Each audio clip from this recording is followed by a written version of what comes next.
Bienvenidos a la historia de uno de los casos más escalofriantes de Tennessee. Esta es la historia de Helen Whitaker, una mujer desaparecida en los Montes Apalaches, y cuyo caso sigue sin resolverse hasta el día de hoy. Es 1921. El mundo todavía se lamía las heridas de la Gran Guerra, y en las montañas del este de Tennessee, la vida seguía su propio curso, ajena a las grandes ciudades y sus comodidades. Las aldeas eran pequeñas, aisladas por millas de bosques oscuros y caminos traicioneros que serpenteaban entre picos envueltos en niebla. En aquel entonces la comunicación era lenta.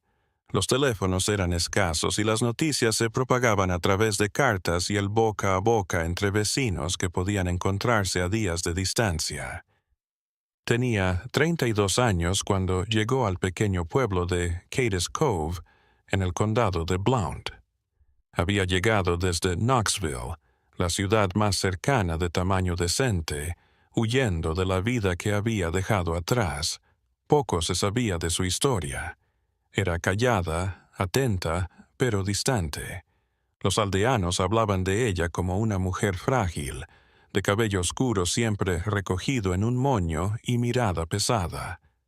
Alquiló una cabaña de madera en los confines del pueblo, junto al bosque que trepaba por las montañas. La cabaña era simple, de 2 habitaciones, una estufa de leña y un pequeño porche desde donde se podía observar el valle extendiéndose hasta donde la vista alcanzaba. Se dedicó los primeros meses a coser para las familias del lugar que necesitaban arreglos en sus prendas y telas. Era buena con la aguja y pronto se ganó la confianza de las mujeres del pueblo, que la visitaban ocasionalmente para platicar mientras cosía. Pero había algo en Helen que atraía. Nunca hablaba de su familia, nunca decía nada de amigos o familiares en Knoxville. Si le preguntaban por su pasado, eludía la respuesta con una sonrisa cortés o cambiaba de tema.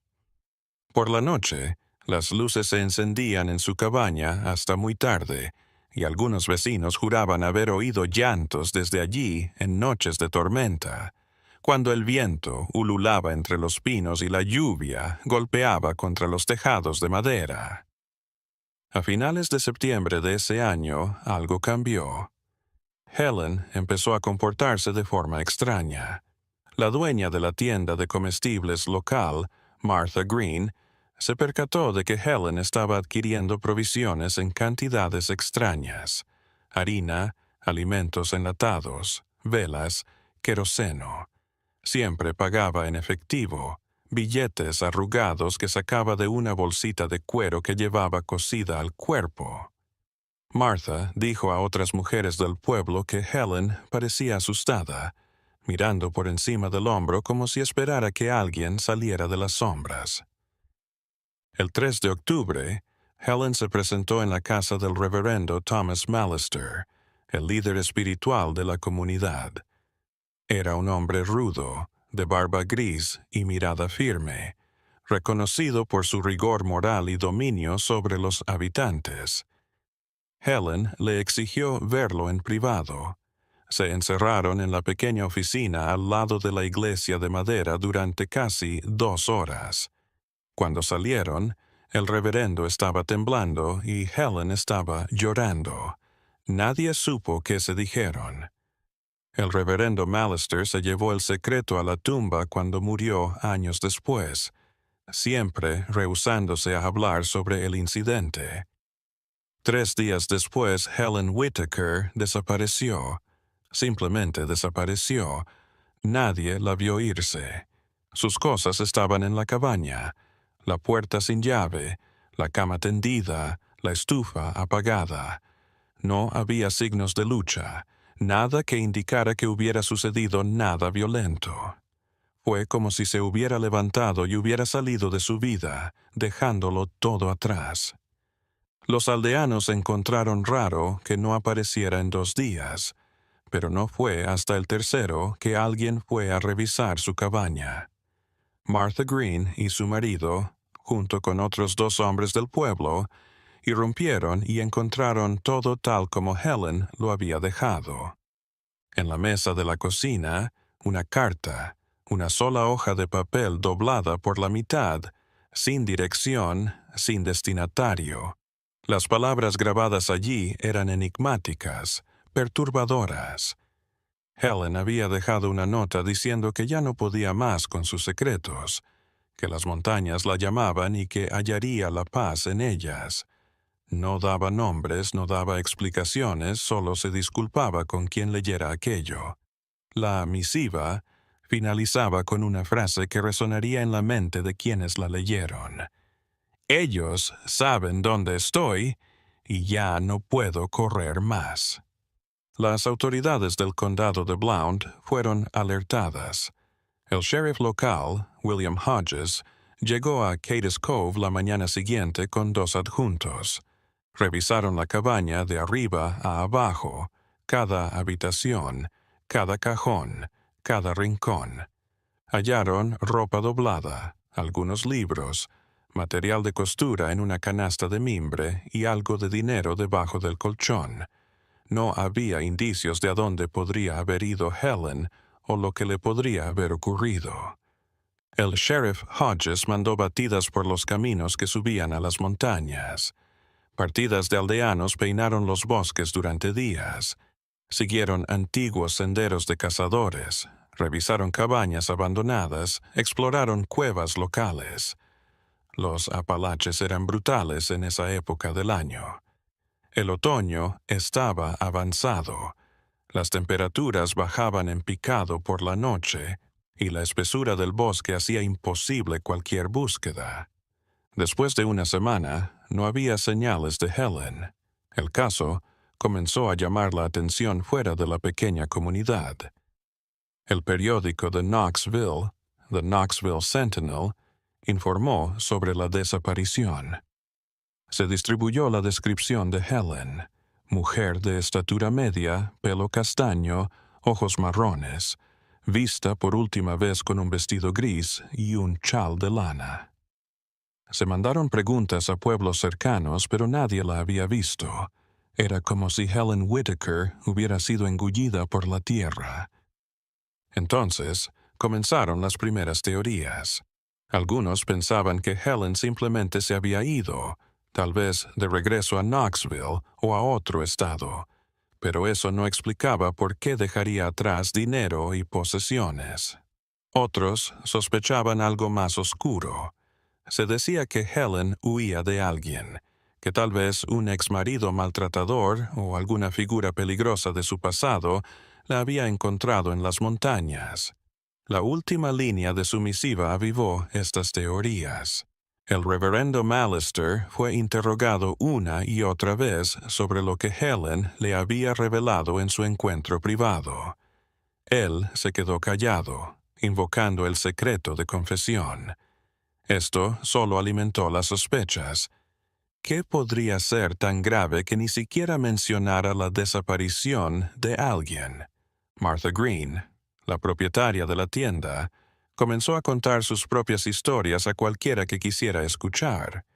Juró que Helen estaba siendo acechada, que había visto a un hombre extraño rondando por el pueblo en las semanas previas a la desaparición. Este hombre solo lo habían visto un par de veces, siempre de lejos, siempre observando lo que sucedía en las calles de Cades Cove. Martha lo describió como alto, vestido con un abrigo oscuro y un sombrero de ala ancha que le ocultaba el rostro.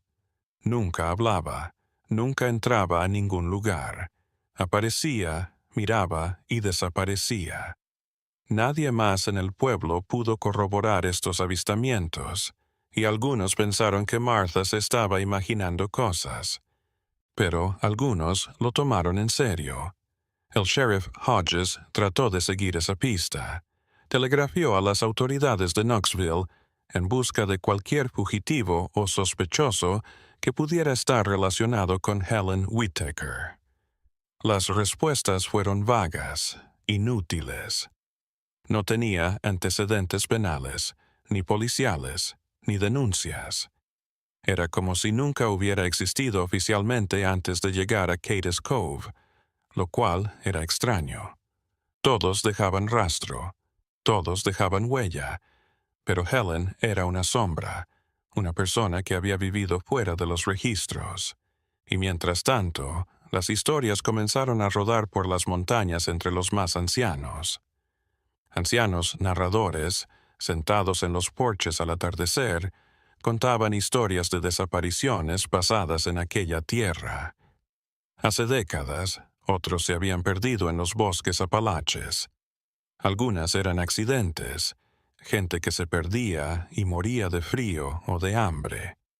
Otras seguían siendo un misterio, envueltas en folclore local sobre espíritus de la montaña, y lugares donde la tierra misma parecía tragarse a quienes se adentraban en ellos. Existía un lugar que los cazadores más veteranos llamaban el Valle de las Sombras. Era un valle oscuro, con acantilados empinados que pocas veces veían la luz del sol.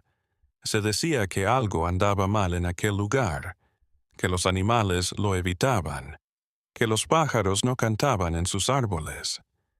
Algunos de los hombres que habían ido a buscar a Helen dijeron que habían mirado en los límites de ese valle, pero ninguno de ellos quiso bajar al fondo. Había algo allí, algo que no podían nombrar, pero que sentían en la piel. En noviembre, cuando las primeras nieves envolvieron las cimas más altas de los Apalaches, la búsqueda oficial se detuvo.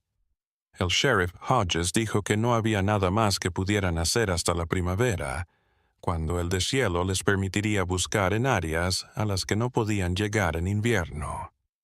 Helen Whitaker fue declarada desaparecida en los registros del condado de Blount. Su cabaña estaba vacía, sus pertenencias finalmente empaquetadas y almacenadas en la oficina del condado, en espera de alguien que nunca llegaría. Pero la historia no terminó ahí. Solo estaba empezando a revelar capas más profundas y perturbadoras. En el invierno, una mujer llamada Dorothy Crane llegó a Cades Cove. Era de Asheville, Carolina del Norte, y preguntaba por Helen Whitaker. Dorothy se hizo pasar por una prima lejana de Helen que había perdido el contacto hace años y que recientemente había descubierto su paradero a través de amigos en común. Dorothy era opuesta a Helen en casi todos los aspectos. Donde Helen era reservada y discreta, Dorothy era franca y dominante. Se alojó en la única posada del lugar y fue a preguntar. Habló con todos los que habían conocido a Helen, inspeccionó la cabaña abandonada y la carta que había dejado en la mesa. El sheriff Hodges sospechó de esta nueva prima, ya que Dorothy no pudo dar buenas explicaciones de cómo era su relación con Helen. Cuando la interrogaron, sus respuestas fueron vagas. Dorothy se quedó en Cades Cove 2 semanas. En ese tiempo la vieron varias veces sola por los caminos de la montaña, siempre con una mochilita y volviendo al atardecer. Martha Green, siempre atenta, notó que Dorothy estaba buscando algo. No vagaba sin propósito. Seguía caminos definidos consultando una libreta que portaba. Si le preguntaban por sus paseos, Dorothy solo decía que trataba de descifrar los últimos pasos de su prima. Y una mañana, Dorothy también había desaparecido. Su cama en la pensión no había sido tocada. Sus cosas estaban en la habitación, pero ella no estaba. La dueña de la pensión, asustada, llamó inmediatamente al sheriff Hodges. Esta vez la búsqueda fue más rápida y eficiente. El sheriff no iba a permitir otra desaparición sin resolver, pero el invierno lo complicaba todo. La nieve ocultó los caminos borrando cualquier huella que Dorothy pudiera haber dejado. 2 días después, Dorothy regresó. Se tambaleó por la calle principal del pueblo, agotada, su ropa hecha jirones y cubierta de barro. Estaba en shock, temblando sin control, incapaz de formar palabra. La llevaron a la casa del médico local. un hombre llamado Henry Patterson, quien la revisó y dictaminó que tenía hipotermia y agotamiento severo. Dorothy estuvo delirando durante 2 días, balbuceando sobre cuevas, agua y voces susurrando en la oscuridad. Cuando finalmente pudo hablar, su relato dejó a todos boquiabiertos. Dorothy dijo que había descubierto algo en las montañas, una entrada escondida entre rocas cubiertas de musgo que revelaba un sistema de cuevas no mapeado. Curiosa y convencida de que podría hallar indicios de Helen, había ingresado sola, provista únicamente de una linterna y fósforos. Las cuevas eran vastas, un laberinto subterráneo que se adentraba bajo las montañas. Dorothy dijo que había notado signos de que alguien había estado allí recientemente. Marcas en las paredes, restos de velas derretidas, incluso trozos de tela que parecían de una prenda. Siguió las pistas más y más profundo, sin darse cuenta de cuánto tiempo había pasado, sin darse cuenta de dónde estaba. Su linterna falló, dejándola en la oscuridad. Entró en pánico, intentó retroceder, pero se perdió en el laberinto. Horas, tal vez un día entero, vagando sin rumbo hasta que sintió una corriente de aire fresco que la condujo de regreso a una salida diferente por la que había entrado. El sheriff Hodges se mostró dudoso. Había explorado esas montañas durante años y nunca había oído hablar de un sistema de cuevas tan grande en el área que Dorothy estaba describiendo. Le rogó que la llevase a la puerta que había descubierto, pero Dorothy no pudo hallarla de nuevo. Dijo que la nieve lo había cambiado todo, que todo se veía diferente, que no podía recordar el camino. Algunos le creyeron.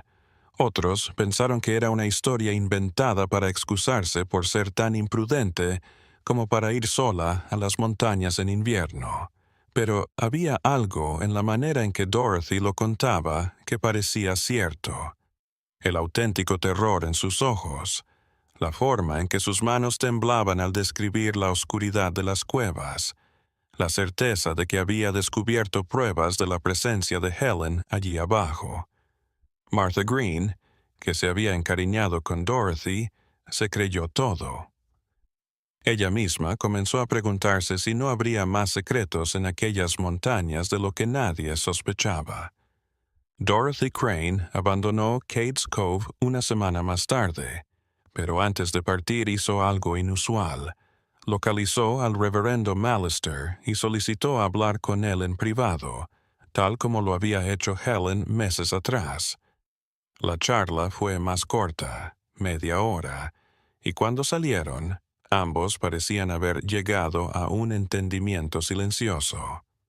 Dorothy partió al día siguiente en el coche de línea de vuelta a Asheville y nunca más fue vista ni escuchada en la región. El invierno de 1921 a 1922 fue brutal en las montañas de Tennessee. Las tormentas de nieve dejaron a Cades Cove aislada durante semanas, y la vida se ralentizó hasta lo básico: sobrevivir al frío, mantener vivos a los animales y esperar la primavera. En aquellos meses oscuros, las historias sobre Helen Whitaker se hincharon, casi míticas. En las noches junto a las chimeneas, los aldeanos imaginaban, teorizaban, unían puntos que tal vez no deberían unirse. Algunos pensaban que Helen había sido asesinada, que alguien de su pasado la había encontrado y le había borrado el rastro.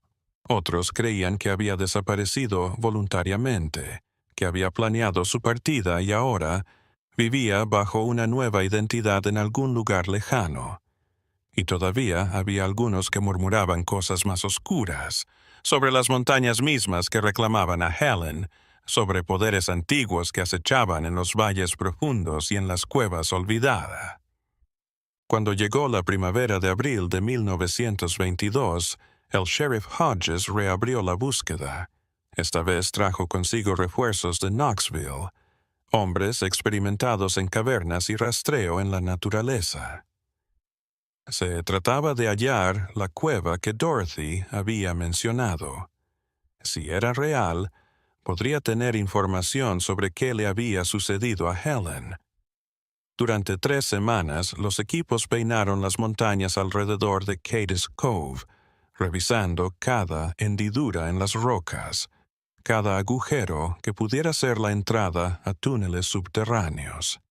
Encontraron algunas cuevas pequeñas, todas ya exploradas por los cazadores locales. Ninguna se ajustaba a la descripción de Dorothy. Ninguna parecía haber sido habitada recientemente, ni tener nada que ver con Helen Whittaker. La frustración se apoderó de los investigadores. O Dorothy se había imaginado todo, o las cuevas que había descubierto estaban tan bien escondidas que era imposible volver a encontrarlas. El sheriff Hodges retiró la búsqueda, diciendo que no había nada más que pudieran hacer. Entonces apareció una nueva pista, una inesperada. Un granjero llamado Jacob Miller, que vivía a unas 20 millas de Cades Cove, cerca del pueblo de Maryville, se presentó en la oficina del sheriff con un relato extraño. Jacob dijo que había visto a una mujer vagando por sus tierras en la madrugada del 7 de octubre de 1921, 4 días después de que Helen desapareciera. La mujer estaba desorientada, sucia, con la ropa rota y no decía su nombre ni de dónde venía. Jacob y su esposa habían acogido a la extraña, le habían dado de comer y la habían dejado descansar. La mujer permaneció en su granja 2 días, apenas comiendo, durmiendo mal. La tercera mañana se fue antes del amanecer, dejando solo una nota de agradecimiento por su hospitalidad. Jacob guardó esta nota y ahora, meses después, al escuchar sobre el caso de Helen Whittaker a través de un conocido en Maryville, hizo la conexión y llamó a la policía. El sheriff Hodges miró la nota. La escritura era fina, inclinada, de letras cuidadas. La comparó con muestras de la escritura de Helen que había entre sus cosas, la nota que había dejado en su cabaña. Había coincidencias, pero no lo suficiente como para decir con certeza que se trataba de la misma persona. La descripción física que hizo Jacob de la mujer también coincidía en parte con la de Helen. Mediana estatura, cabello oscuro, complexión delicada, pero no pudo dar más detalles que permitieran una identificación positiva. Si esa mujer era en realidad Helen Whittaker, lo cambiaba todo.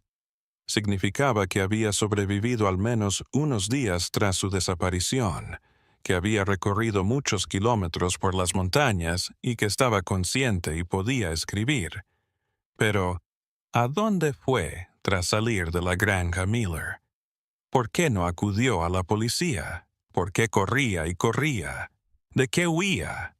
El sheriff Hodges hizo lo que pudo con esta nueva información. Envió telegramas a las autoridades de las aldeas a lo largo de las posibles rutas que Helen habría tomado desde la granja Miller, Kingsport, Bristol, Johnson City. Les dijo que revisaran los registros de hoteles, taxis, trenes, cualquier mujer que viajara sola en ese momento que se ajustara a la descripción de Helen. Las respuestas fueron desalentadoras. Nadie recordaba a alguien así. Era como cazar fantasmas en un desierto que se negaba a revelar sus secretos. Los meses se transformaron en años, y el caso de Helen Whittaker se desvaneció de la memoria pública. El sheriff Hodges se retiró en 1925, aún sin haber resuelto nunca el caso.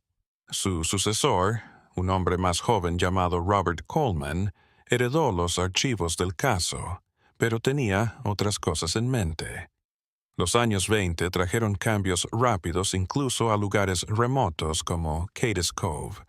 Las carreteras se pavimentaron, los coches se multiplicaron y el mundo pareció acelerarse en formas que los ancianos de la montaña apenas podían comprender.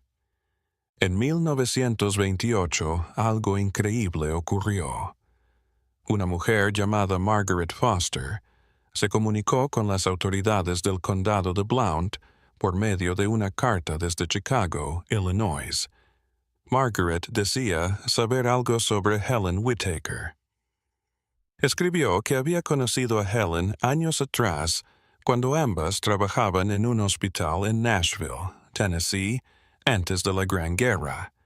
Según Margaret, Helen se había metido en problemas y había tenido que huir de Nashville y cambiar de nombre. La misiva de Margaret era extensa. Decía que Helen había visto algo que no debería haber visto, algo que involucraba a gente poderosa, cosas que no podían mostrar al mundo. Margaret no especificó qué tipo de actividades eran, pero dio a entender que se trataba de negocios ilegales disfrazados de legales. Se había sentido amenazada, su vida amenazada, y no tenía a dónde ir. Según Margaret, las autoridades de Nashville estaban coludidas o no tomarían la palabra de una mujer contra hombres en el poder. Margaret continuó explicando que Helen había huido de Nashville en 1919, cambiándose el nombre y tratando de empezar de nuevo en algún lugar donde nadie la conociera. Knoxville había sido una parada, y luego Cades Cove, pero Margaret pensaba que Helen nunca se había librado realmente de sus perseguidores. La carta finalizaba con una pregunta desesperada. Margaret quería saber si Helen estaba viva, si la habían encontrado, si estaba a salvo. Dejó una dirección en Chicago donde se le podía localizar. El sheriff Coleman se tomó en serio la carta. Le respondió a Margaret que Helen había desaparecido en octubre de 1921 y que cualquier información adicional sería útil para la investigación. Le exigió que revelara quiénes podrían estar tras Helen. Margaret no respondió. El sheriff envió otra carta, otra más, todas de vuelta sin dirección. Era como si Margaret Foster también hubiera desaparecido o nunca hubiera existido con ese nombre en Chicago. Esta nueva capa de información aportó una perspectiva diferente al caso. Si la historia de Margaret era cierta, Helen no se había ido. Estaba huyendo de algo, de alguien. El hombre que Martha Green dijo haber visto rondando por Cades Cove podría no haber sido producto de su imaginación, sino alguien enviado para encontrar a Helen. La visita de Dorothy Crane tomó un nuevo significado. ¿Era una prima preocupada o estaba buscando a Helen por motivos menos inocentes? El reverendo Mallister, ya enfermo y en sus últimos días, fue visitado nuevamente por el sheriff Coleman. Por un momento, el anciano reverendo pareció a punto de hablar. Confesó que Helen le había revelado algo terrible, algo que le atormentaba, pero que le hizo jurar que no lo revelaría. El reverendo solo dijo que Helen estaba aterrorizada, que hablaba de personas poderosas que nunca la dejarían en paz, y que pensaba que su única esperanza era desaparecer por completo, hacerse invisible para el mundo. En el otoño de 1929, justo antes de la caída de la bolsa que hundiría al país en la Gran Depresión, un último acontecimiento volvió a llevar el caso de Helen Whittaker a los titulares por un momento. Unos Boy Scouts acampando en las montañas cercanas a Cades Cove descubrieron algo extraño en una zona aislada llamada Gregory Bald. Era un pequeño claro en la cima de una montaña, poco frecuentada por lo difícil del camino. Allí, medio enterrada entre las raíces de un árbol centenario, los scouts desenterraron una maleta de cuero, gastada por el tiempo y la humedad. En la maleta había ropa de mujer, toda oxidada y en descomposición. También había un diario de cuero, cuyas páginas estaban parcialmente dañadas por el agua, pero aún legibles en algunas partes. El jefe de los scouts, dándose cuenta de la importancia potencial del descubrimiento, entregó todo al sheriff Coleman. El examen de las prendas determinó que la ropa era del estilo que vestía Helen Whittaker. Pero el diario no tenía nombre en la portada, y las entradas eran crípticas, como poesía oscura o reflexiones filosóficas sobre el miedo, la libertad y las elecciones imposibles de la vida. Una de las entradas del diario, de septiembre de 1921, decía: «Las montañas no juzgan, guardan». Tal vez aquí halle lo que nunca tuve: silencio. Pero, incluso en el silencio, oigo los pasos que se acercan. ¿Se acercan de verdad o es solo mi mente la que no descansa? El hallazgo de la maleta en Gregory Bald reavivó el interés público en el caso de Helen Whittaker. El sheriff Coleman mandó registrar todo el terreno alrededor del claro. Los equipos de búsqueda volvieron a aquellas montañas, recorriendo cada camino, cada barranco, cada sombra bajo los pinos centenarios. Encontraron otras pistas, trozos de tela atrapados en zarzas, las cenizas de una vieja fogata bajo un afloramiento rocoso, huellas dactilares borradas por el tiempo y la lluvia, pero aún perceptibles donde la tierra más suave se había compactado. El diario hallado en la maleta fue el punto de partida de la reapertura del caso. Se llamó a peritos calígrafos para que compararan la letra del diario con muestras reconocidas de la escritura de Helen. Los resultados fueron ambiguos. Había suficientes similitudes para indicar que podrían ser la misma persona, pero también diferencias que abrían la pregunta. El estado deteriorado de las hojas hizo más difícil el estudio. Algunas eran apenas manchas de tinta diluida, otras eran ilegibles. Las que pudieron interpretarse revelaban la imagen de una mujer en plena crisis psicológica. Una entrada especialmente reveladora, aparentemente escrita a fines de septiembre de 1921, mencionaba a Nashville y sucesos de años anteriores. La escritora del diario relataba haber visto algo en un hospital en el invierno de 1918.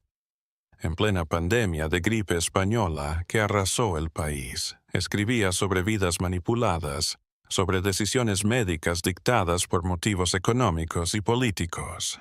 Hablaba de historiales falsificados, de pacientes trasladados a lugares de los que nunca volvían, de silencios pagados, de amenazas susurradas en pasillos vacíos.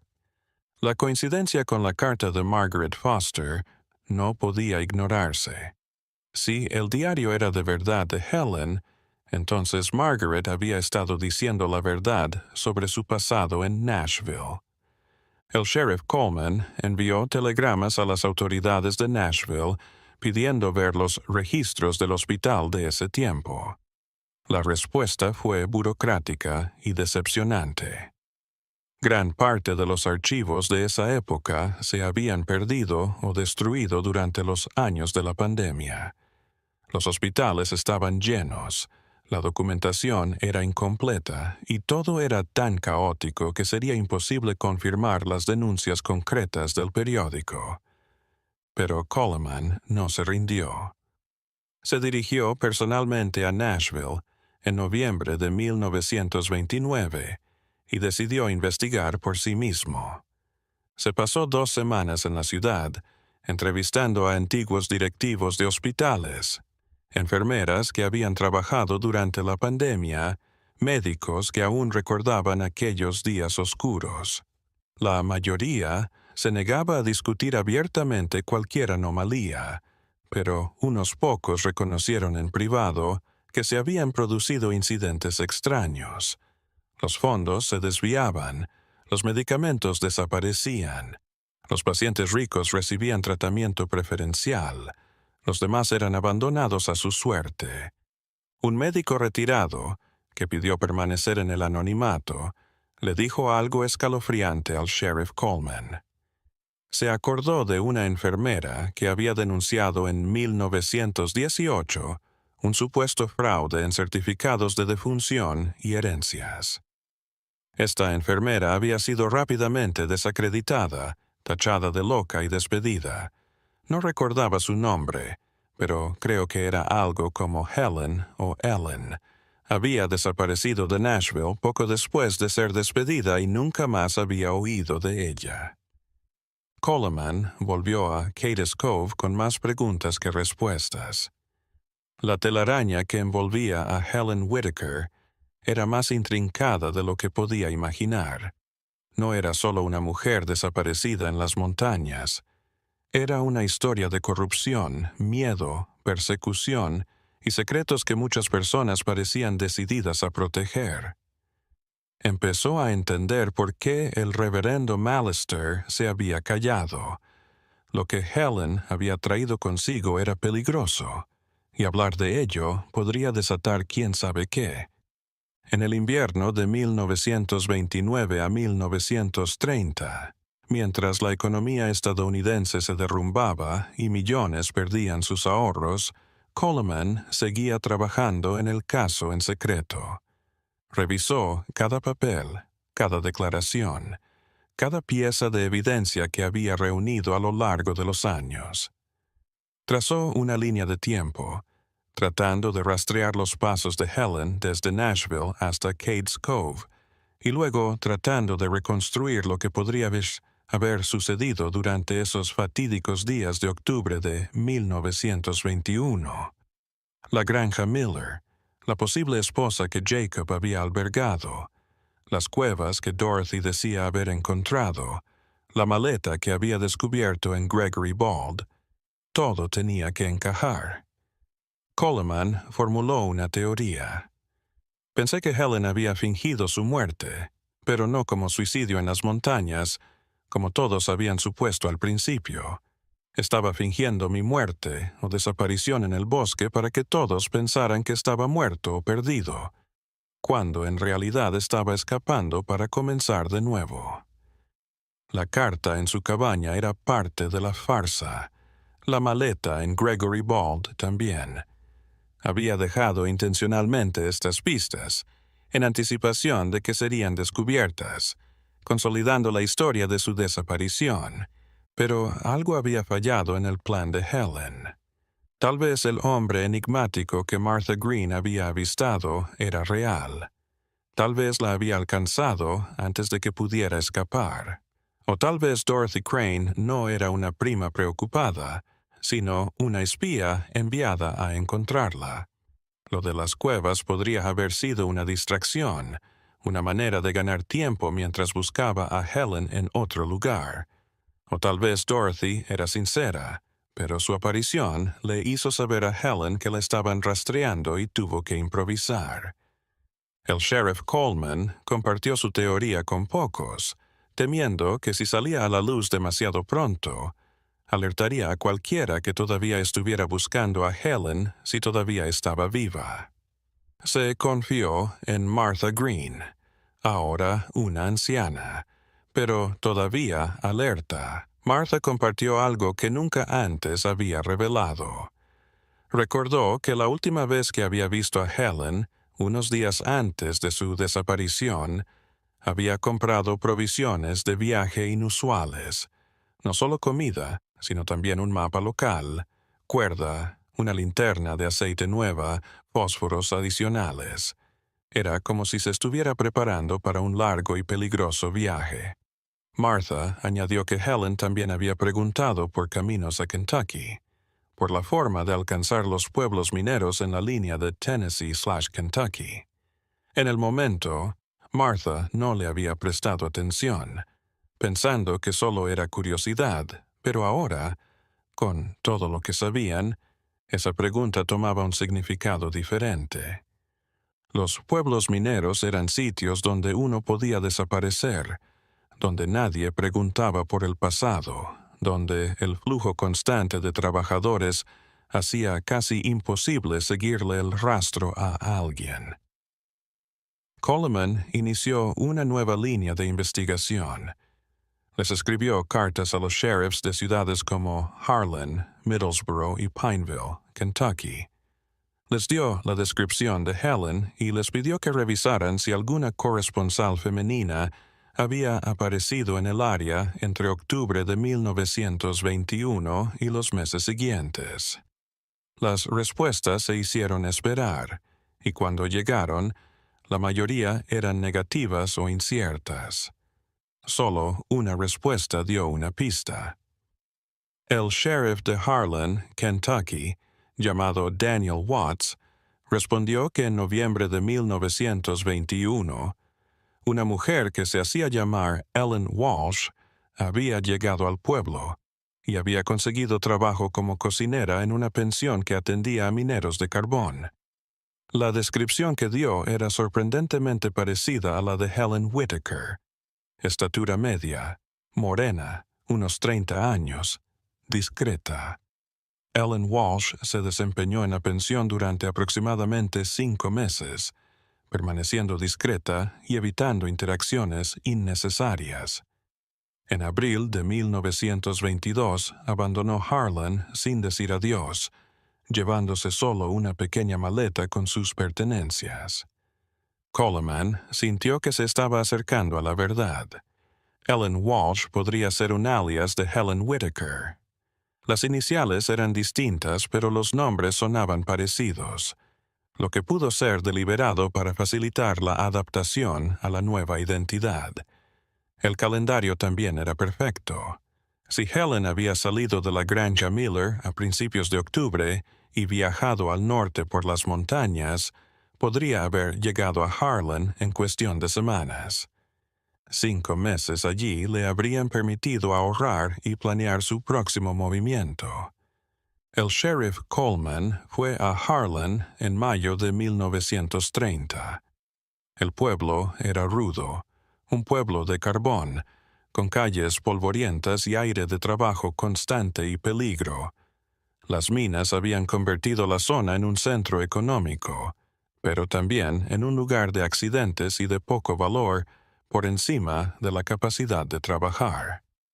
Coleman localizó la pensión donde había trabajado Ellen Walsh, una estructura de 2 pisos con pintura desprendiéndose y un letrero desvanecido colgado sobre la puerta. La dueña de la pensión, una mujer corpulenta llamada Beatrice Howard, se acordaba bien de Ellen Walsh. La describió como una empleada eficiente, silenciosa, que nunca daba problemas, que siempre terminaba su trabajo sin quejarse. Beatrice había notado que Ellen siempre estaba tensa, como si esperara que algo malo sucediera en cualquier momento. Evitaba hablar con los huéspedes, sobre todo si eran varones, y si alguno intentaba entablar conversación, respondía cortésmente, pero sin dar pie a que se acercaran. Beatrice hizo una revelación. Un par de semanas antes de que Ellen desapareciera, 2 hombres habían aparecido en la pensión preguntando por ella. No eran de por aquí, eso estaba claro por sus acentos y su ropa. Se vestían como hombres de negocios de la gran ciudad, fuera de lugar en aquel pueblo minero. Querían saber dónde vivía Ellen, cuánto tiempo había estado allí y si había dicho a dónde iba. Beatrice, sospechosa de sus intenciones, había sido vaga en sus respuestas, afirmando no conocer la vida de sus trabajadoras. Los hombres le habían dejado una nota, diciéndole a Ellen que los llamara al hotel del pueblo si le interesaba un trabajo. Beatrice entregó la nota, pero Ellen se puso pálida al leerla. Aquella noche le dijo a Beatrice que tenía que marcharse urgentemente por un asunto familiar y que no volvería. Empacó sus cosas y partió antes del amanecer. Beatrice nunca más supo de ella. Ambos hombres desaparecieron de Harlan poco después, sin dejar rastro de quiénes eran o a dónde habían ido. Coleman solicitó una descripción completa de los 2 hombres. Beatrice recordó que uno de ellos era alto y flaco, de cabello gris y una cicatriz en el lado izquierdo de la cara.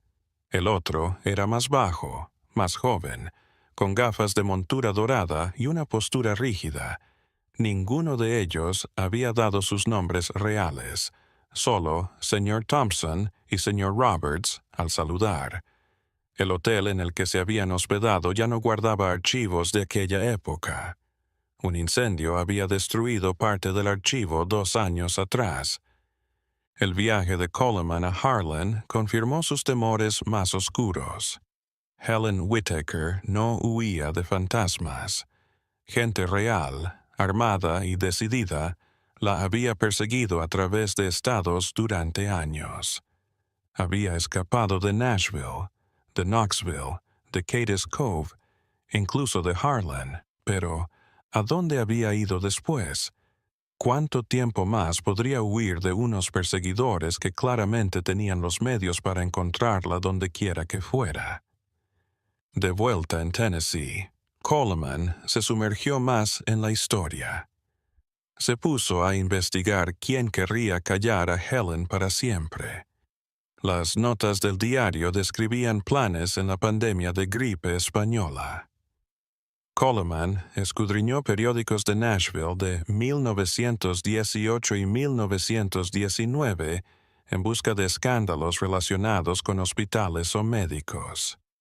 Encontró alusiones dispersas a antiguas investigaciones inconclusas, a comités que se habían reunido y disuelto sin más, a periodistas que habían comenzado a tirar del hilo y de repente habían pasado a otra cosa. Un nombre se repetía en los artículos que Coleman había desenterrado: Vincent Ashford. Era un hombre de negocios adinerado de Nashville que había amasado una fortuna en diversas industrias, incluidas las farmacéuticas. Durante la pandemia, su empresa había donado medicinas e insumos a hospitales de todo el estado. Se enfrentó a denuncias infundadas de sobreprecios, de vender productos inferiores e incluso de sobornar a funcionarios para obtener contratos lucrativos. Pero Ashford era influyente, políticamente poderoso, y ninguna acusación llegó jamás a juicio. Coleman localizó una imagen de Ashford en un periódico de 1920. Era un hombre de mediana edad, de rostro severo y mirada gélida que parecía mirar a través de la imagen granulada. Junto a ella, en la imagen había un hombre más joven, identificado en la leyenda de la foto como su asistente personal, Marcus Reed. Coleman se quedó mirando la foto. ¿Era Reed uno de los hombres que habían buscado a Ellen Walsh en Harlan? La descripción no era perfecta, pero había suficientes similitudes como para merecer una mirada más de cerca. Pero espiar a Vincent Ashford era arriesgado. Coleman lo sabía. Hombres en su posición no aceptaban preguntas incómodas. Tenían abogados, poder político, dinero para hacer que los problemas desaparecieran. Un sheriff de condado rural que investigara a un magnate de Nashville podría encontrarse sin empleo o algo peor. Coleman debía ser cuidadoso, táctico. Decidió reunir evidencias antes de tomar medidas contra Ashford o sus aliados. En el verano de 1930, Coleman se puso en contacto con un periodista retirado de Nashville llamado Thomas Brennan. Brennan había informado sobre casos de corrupción durante toda su carrera y se había ganado una reputación por ser honesto y valiente. Cuando Coleman le contó su investigación sobre Helen Whittaker y las cosas que había descubierto, Brennan se interesó. Recordaba rumores sobre delitos en hospitales durante la pandemia, y el nombre de Vincent Ashford no era ajeno para él. Brennan asintió en ayudar en secreto. Tenía antiguas fuentes, personas que todavía confiaban en él, personas que podrían hablar siempre y cuando sus nombres se mantuvieran en secreto. Durante los meses que siguieron, Coleman y Brennan trabajaron en paralelo, juntando piezas, uniendo los puntos, creando una imagen más clara de lo que Helen Whittaker había visto realmente y por qué su vida estaba en peligro. Lo que Thomas Brennan había aprendido de sus fuentes era más perturbador de lo que Coleman había imaginado. En la pandemia de gripe española, cuando los hospitales estaban saturados y reinaba el caos, Vincent Ashford había aprovechado la situación para llenarse los bolsillos. Su empresa farmacéutica vendía medicamentos caros, muchas veces diluidos o ineficaces.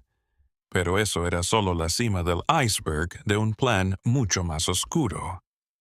Brennan pudo localizar a una enfermera retirada que había trabajado en el mismo hospital que Helen durante el periodo crítico. La mujer, que pidió permanecer en el anonimato, dijo que los pacientes ricos moribundos eran llevados a habitaciones especiales donde recibían cuidados de primera. No porque esta atención fuera superior, sino porque los abogados de Ashford tenían mayor facilidad para acceder a estos moribundos.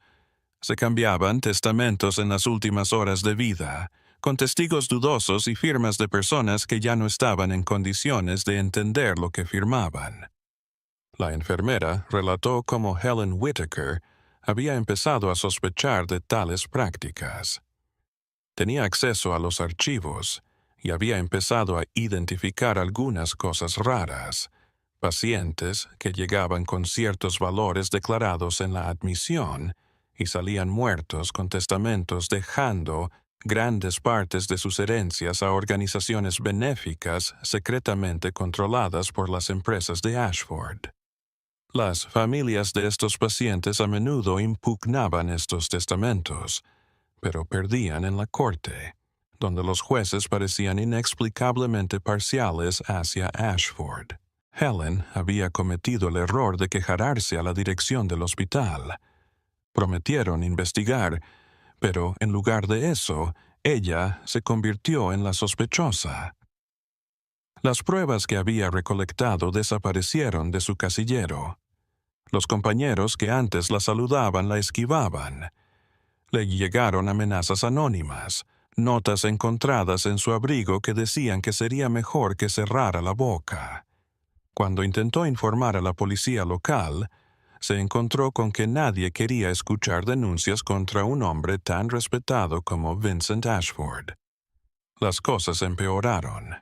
A Helen se le acusó falsamente de robar medicamentos del hospital.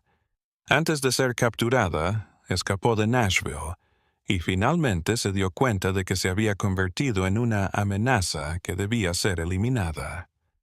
La enfermera con la que habló Brennan pensó que Helen había sido inteligente al desaparecer cuando lo hizo.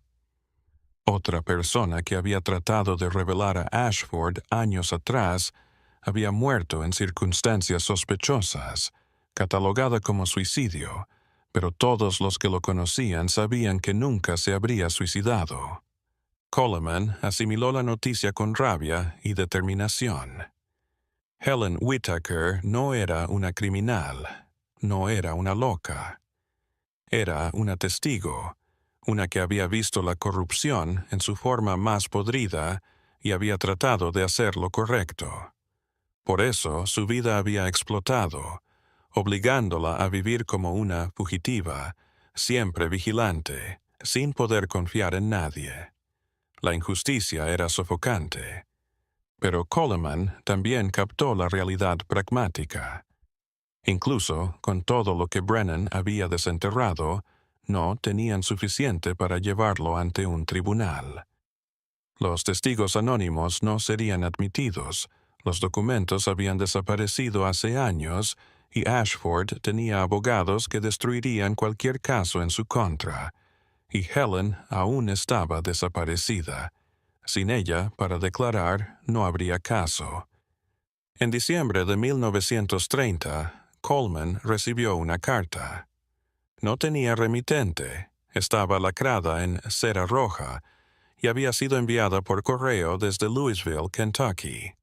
En el interior solo había una nota escrita con una letra elegante que reconoció inmediatamente como la misma del diario descubierto en Gregory Bald. La misiva era corta y enigmática. Solo decía, deje de buscar.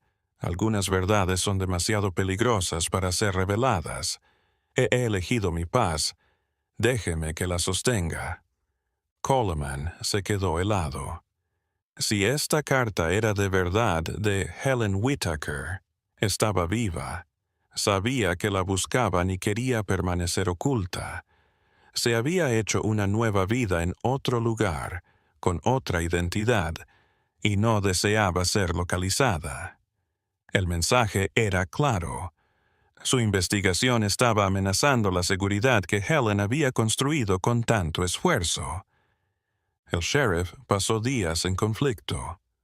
Por un lado, era su deber como policía resolver el caso, descubrir la verdad, impartir justicia.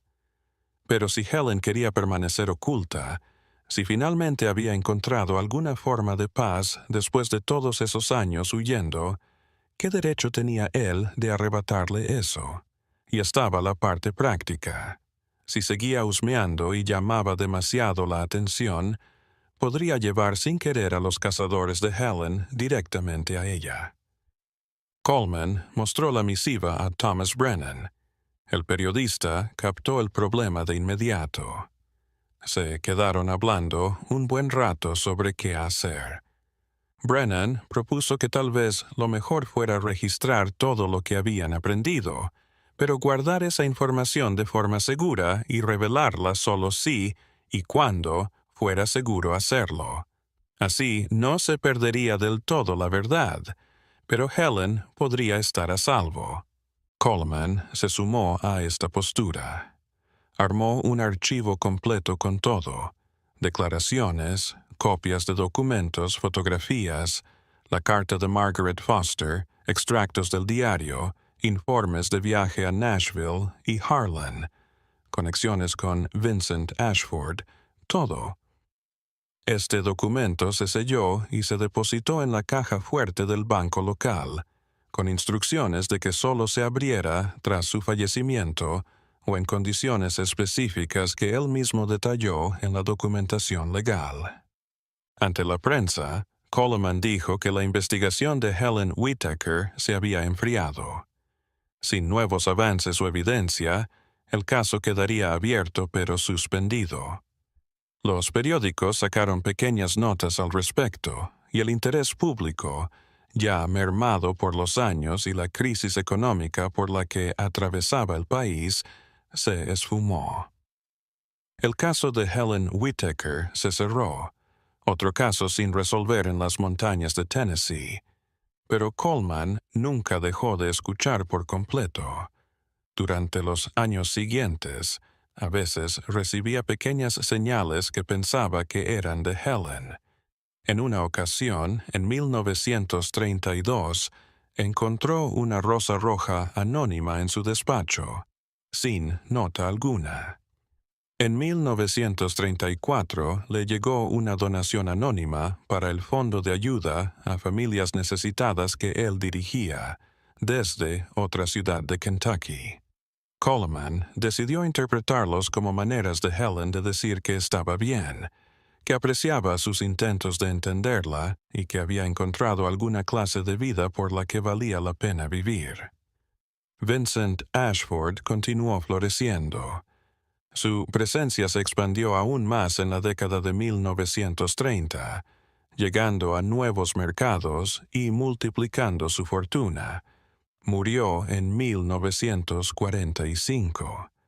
Un hombre rico y respetado, elogiado en los obituarios como un pilar de la sociedad de Nashville. Sus delitos, si es que puede llamárselos así con certeza, nunca fueron denunciados.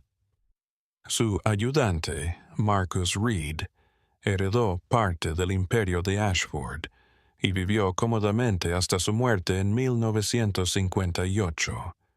Los años se transformaron en décadas, y el mundo se transformó de maneras que nadie en 1921 podría haber imaginado.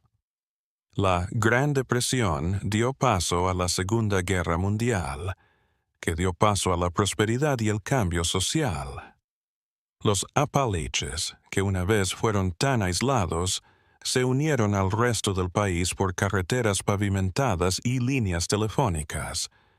Cadiz Cove, el pequeño pueblo donde Helen Whitaker se había refugiado, se convirtió en parte del nuevo Parque Nacional de las Grandes Montañas Humeantes en 1934, y las familias que lo habitaban fueron reubicadas. Sus hogares y cabañas cayeron en ruinas o fueron conservadas como lugares históricos. El sheriff Robert Coleman se mantuvo en el cargo hasta 1948, cuando se retiró a los 63 años. Nunca olvidó a Helen Whitaker. El caso se había transformado en una cruzada personal, más allá de sus deberes. Seguía recibiendo esas señales enigmáticas de vez en cuando que ella interpretaba como mensajes de ella. En 1938, un cargamento de periódicos de St. Louis llegó por correo a su oficina un ejemplar de St. Louis, Missouri, que incluía un artículo sobre la conservación de archivos históricos. No había nota, pero Coleman captó el mensaje. La información que había almacenado era valiosa y debía conservarse. En 1941, justo después del ataque a Pearl Harbor, cuando todo el país estaba en guerra, Coleman recibió otra carta sin remitente. Esta vez, el matasellos era de Detroit, Michigan. La escritura era distinta a la de la carta anterior, más vacilante, como de manos envejecidas o deterioradas. El mensaje era más extenso esta vez, y Coleman lo leyó una y otra vez, tratando de captar cada palabra. La carta decía: «Querido Sheriff Coleman, nunca dejó de preocuparse por lo que me pasó. Esa constancia muda me ha consolado en años difíciles. Quiero que sepa que he encontrado algo de paz. No la vida que soñé de niña, pero una vida en la que puedo dormir sin temor. Me casé con un buen hombre que no pregunta por mi pasado. Trabajo en una fábrica, apoyando la guerra.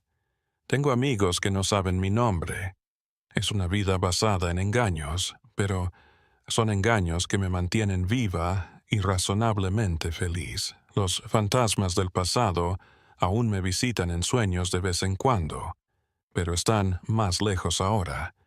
No trate de verificar la procedencia de la carta. Déjame esa defensa. Pero sepa que su bondad no quedó en el olvido». Coleman guardó esa carta con todos sus otros papeles en la caja fuerte del banco. Nunca intentó averiguar quién lo había enviado desde Detroit. La carta le había dado un alivio que no había sentido en años. Estaba viva, había creado algún tipo de vida normal, tal vez incluso era feliz dentro de sus restricciones. Esto era más de lo que Coleman se había atrevido a esperar. En tiempos de guerra, el país tenía cosas más importantes en que pensar que en los antiguos secretos de una mujer desaparecida. Millones de hombres fueron a la guerra. Las mujeres tomaron sus lugares en las fábricas, y todo el orden social se transformó para derrotar al eje. Ya demasiado viejo para el servicio, Coleman contribuyó patrullando su condado, lidiando con los nervios y tensiones que la guerra generaba incluso en las zonas rurales. El periodista que había acompañado a Coleman en su investigación, Thomas Brennan, murió de un ataque al corazón en 1943. Antes de morir, había entregado sus propias notas del caso Helen Whitaker a Coleman y le había pedido que se añadieran al archivo secreto. Brennan tenía esposa, tenía amigos, pero nunca le contó a nadie lo que había encontrado. Se llevó los secretos con él, al menos todos menos los que había escrito para Coleman. Fue un hombre de palabra hasta el final. Tras la guerra, en 1947, Coleman recibió una visita. Una mujer de unos 40 años, bien vestida y segura de sí misma, se presentó en su oficina preguntando por Helen Whitaker. Coleman se puso a la defensiva de inmediato. Habían pasado décadas desde que desapareció, y era raro que alguien se interesara ahora. La mujer se identificó como Sarah Mitchell, una investigadora histórica que buscaba casos sin resolver de la década de 1920. Coleman escuchó atentamente, pero solo dio información de dominio público. Sarah Mitchell hizo preguntas demasiado detalladas, conociendo información que no debería estar disponible en registros públicos. Quería saber sobre la carta en la cabaña de Helen, el diario hallado en Gregory Bald y la posible conexión con Nashville. Coleman respondió vagamente que su memoria de los detalles se había desvanecido con el tiempo. Sarah finalmente se fue, pero no sin dejarle una tarjeta de contacto, rogándole que la llamara si recordaba algo más. Después de que se fue, Coleman supo de inmediato que algo andaba mal. Sarah Mitchell no era solo una historiadora. Había algo calculado en sus preguntas, algo más que curiosidad académica en su interés. Hizo su propia investigación. La dirección en la tarjeta era legítima, una oficina en Nashville, pero cuando llamó días después le dijeron que Sarah Mitchell había terminado su arrendamiento y se había ido sin dejar información de reenvío. Esto confirmó sus sospechas. Estaba buscando a Helen por motivos que no tenían nada que ver con la investigación histórica. Coleman se decidió. Redactó una carta explicando la visita de Sarah Mitchell y la envió por correo a Detroit, Michigan, dirigida simplemente a ocupante actual en la calle principal. Fue un disparo en la oscuridad, una forma desesperada de hacerle saber a Helen que alguien todavía la buscaba. Nunca obtuvo respuesta. Nunca supo si la carta llegó a su destino, pero había hecho todo lo que podía. En sus últimos meses como sheriff antes de retirarse, Coleman volvió a visitar todos los lugares relacionados con el caso de Helen Whittaker. Se dirigió a Cades Cove, ahora dentro del Parque Nacional, donde la cabaña en la que había vivido Helen ya no estaba. Subió a Gregory Bald, el claro lejano donde la maleta había sido descubierta décadas atrás. Fue a la granja Miller, aunque Jacob y su esposa habían muerto hace años. Realizó la peregrinación como una despedida, finalizando simbólicamente su relación con el caso que había definido gran parte de su carrera. En estas visitas, Coleman meditó en la historia de Helen. Ella era un símbolo de todos aquellos que habían tenido que elegir entre la verdad y la supervivencia, entre la justicia y la seguridad. ¿Cuántas otras Helens había ahí fuera, viviendo bajo nombres falsos, cargando secretos que no podían revelar, siempre mirando por encima del hombro? El valor que había tenido al tratar de denunciar la corrupción era admirable, pero el costo había sido brutal. Había perdido todo: su nombre, su pasado, sus lazos con la familia, con los amigos. Era un fantasma viviente. Coleman se retiró a una cabaña en las afueras de Knoxville. Sus últimos años los pasó jardineando, leyendo y de vez en cuando escribiendo sus memorias. Le dedicó un capítulo entero al caso Helen Whittaker, pero jamás intentó publicarlo. Era para sus propios archivos, una manera de resolver décadas de preguntas sin respuesta. En ese capítulo, se sinceró sobre sus frustraciones, sus sospechas sobre Vincent Ashford, sus extraños encuentros con señales que pensó que eran de Helen. Esperó que, donde quiera que estuviera, hubiera encontrado más que supervivencia, algo cercano a la felicidad real. Los años 50 y 60 trajeron aún más cambios a Estados Unidos. Derechos civiles, guerra de Vietnam, contracultura. El mundo de 1921, cuando Helen Whittaker se adentró en las montañas de Tennessee, parecía una época casi legendaria en su lejanía. Quienes habían conocido a Helen iban muriendo. Martha Green, la propietaria de la tienda que tanto la había cuidado, falleció en 1954. El reverendo Thomas Mallister, quien se había llevado el secreto de su confesión a la tumba, había fallecido en 1935. Dorothy Crane, la prima enigmática que decía haber descubierto cuevas, nunca más fue vista ni escuchada tras abandonar Cades Cove en 1922. Coleman vivió hasta 1969, muriendo a los 84 años. En su testamento dejó indicaciones precisas sobre el archivo lacrado en la caja fuerte del banco. Debía permanecer sellado durante 25 años tras su muerte, hasta 1994, para garantizar que todas las personas que pudieran estar involucradas o afectadas hubieran fallecido. Solo entonces se revelaría la verdad completa sobre Helen Whittaker, pero Coleman añadió una condición. Si Helen o alguien en su nombre, con prueba de identificación, pedía que se destruyera el archivo, debía cumplirse. Hasta el final le fue fiel. Décadas pasaron en silencio. El archivo permaneció cerrado, sus secretos intactos. El caso de Helen Whittaker se convirtió en una nota a pie de página olvidada en la historia del condado de Blount, conocida solo por unos pocos historiadores locales obsesionados con casos sin resolver.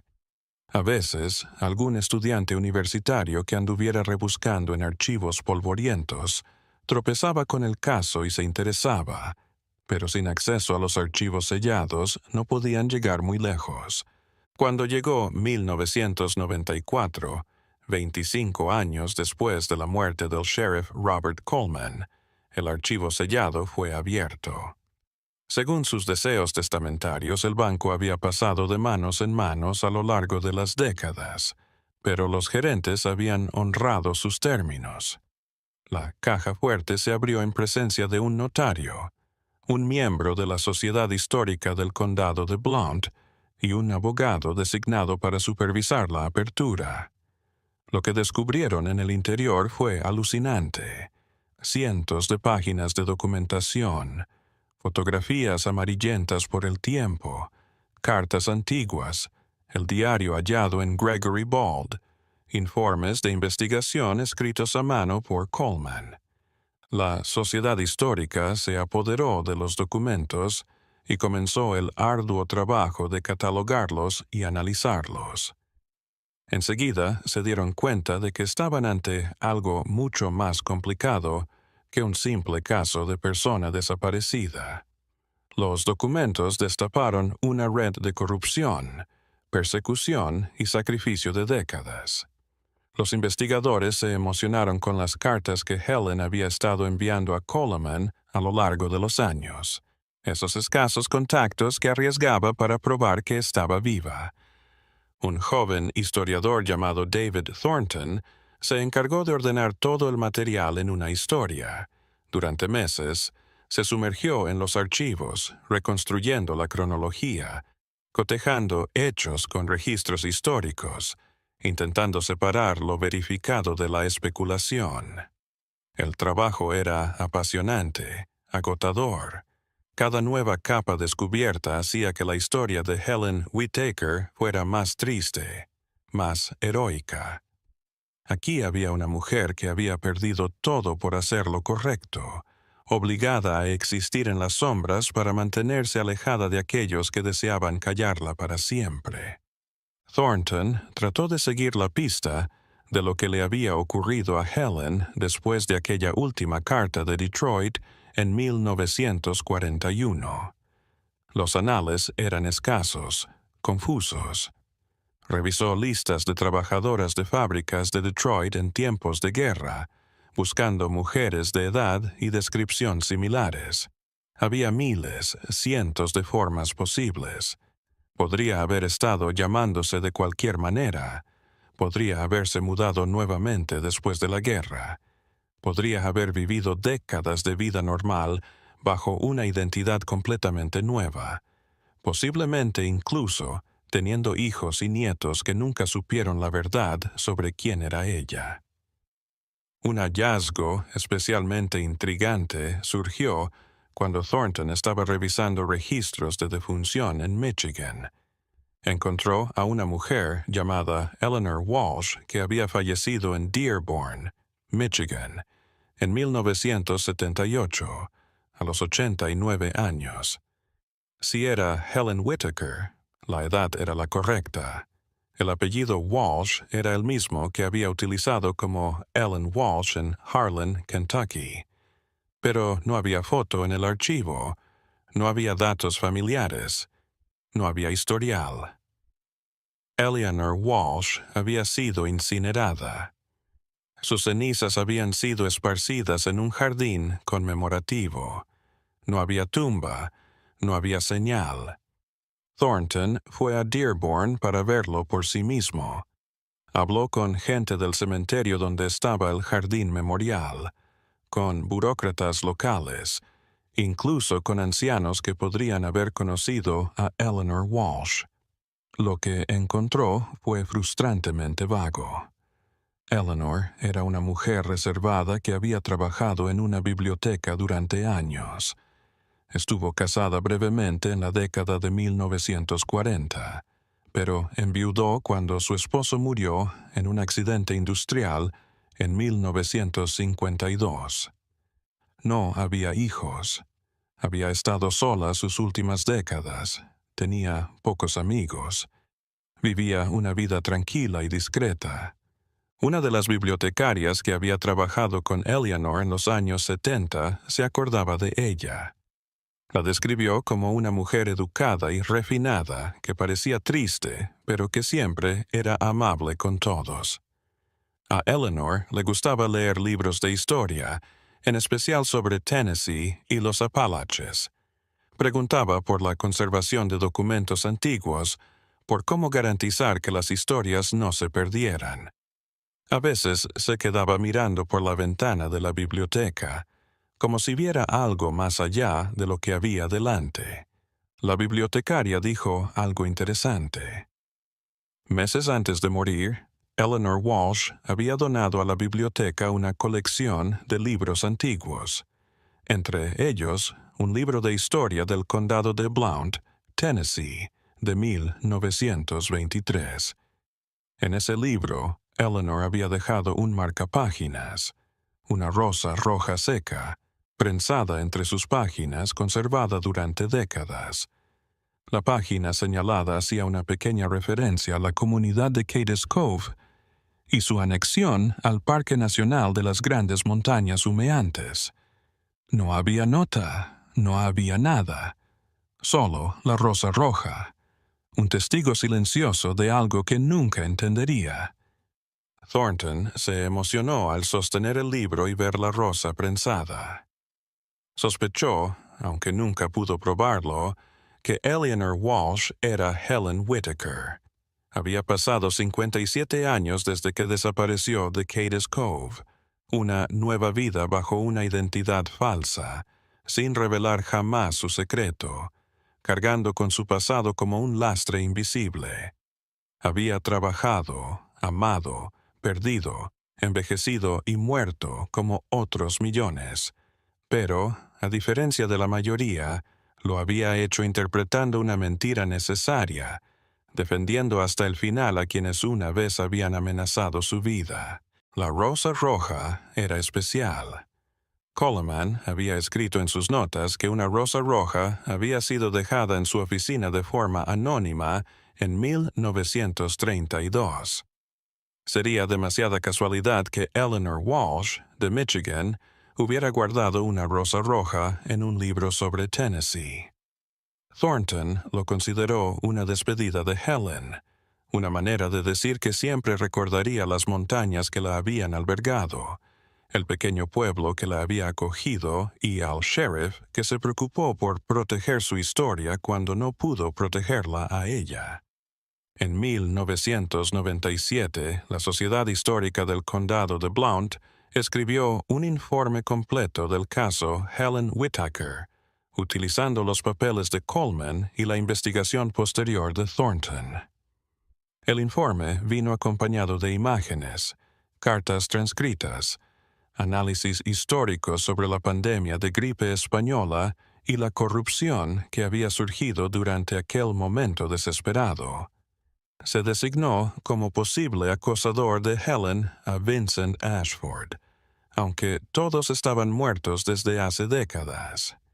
El libro atrajo cierta atención académica y de aficionados a los enigmas históricos, pero no causó un gran impacto en el público.